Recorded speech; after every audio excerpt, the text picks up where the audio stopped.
भारताकडून 100 पेक्षा जास्त दहशतवाद्यांचा खात्मा। उरी पुलवामा पहलगाम हल्ल्याचा बदला घेतला। गृहमंत्री अमित शहांचं मोठं विधान।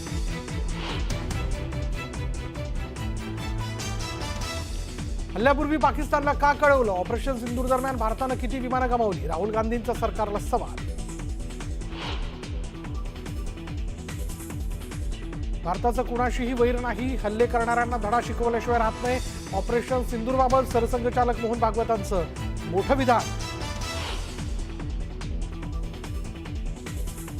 पाकिस्तानसाठी हेरगिरी केल्याच्या आरोपाप्रकरणी प्रसिद्ध युट्यूबर ज्योती मल्होत्रासह 6 जण अटकेत। पाकिस्तानच्या उच्चायोगाकडून व्हिसा मिळून 2023 मध्ये गेली होती पाकिस्तानच्या दौऱ्यावर।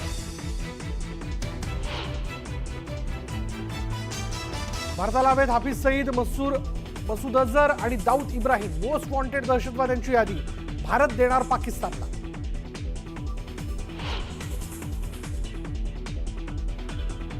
भारताने हल्ला केल्याची पाकचे पंतप्रधान शहबाज शरीफ यांची अखेर कबुली।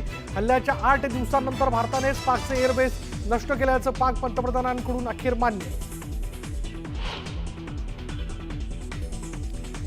ऑपरेशन सिंदूरबाबत भारताचं मोठं पाऊल। सर्वपक्षीय खासदार परदेशात जाऊन मांडणार भारताची भूमिका।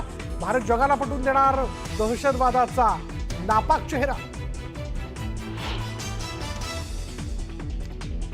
केंद्र सरकारकडून सर्वपक्षीय शिष्टमंडळात शशी थरूर यांच्या निवडीमुळे काँग्रेसमध्ये कुरघोडीचं राजकारण। काँग्रेसकडून जारी केलेल्या यादीत थरूर यांचं नाव नाही। भारत पाकिस्तानमध्ये अणुयुद्ध होणार होतं, पण ते युद्ध मीच थांबवलं। युद्ध थांबवण्यात मिळालेलं हे माझं मोठं यश।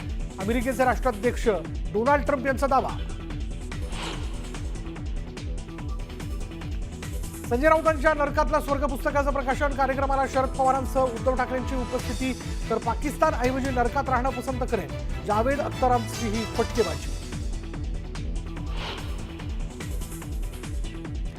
उद्धव ठाकरेंचं जहाज डुबायला लागलंय, त्याची त्यांनी चिंता करावी। ओव्हरलोड जहाजाच्या मुद्द्यावरनं उपमुख्यमंत्री एकनाथ शिंदेंचा ठाकरेंवर निशाणा।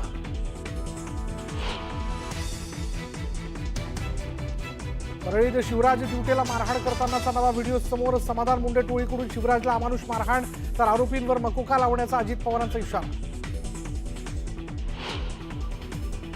सोलापूर बीड एसटी बसमध्ये महिलांची छेड काढल्याचा आरोप। बार्शी नाक्यावर संतप्त नातेवाईकांकडून बसवर दगडफेक, परिसरात तणावाचं वातावरण।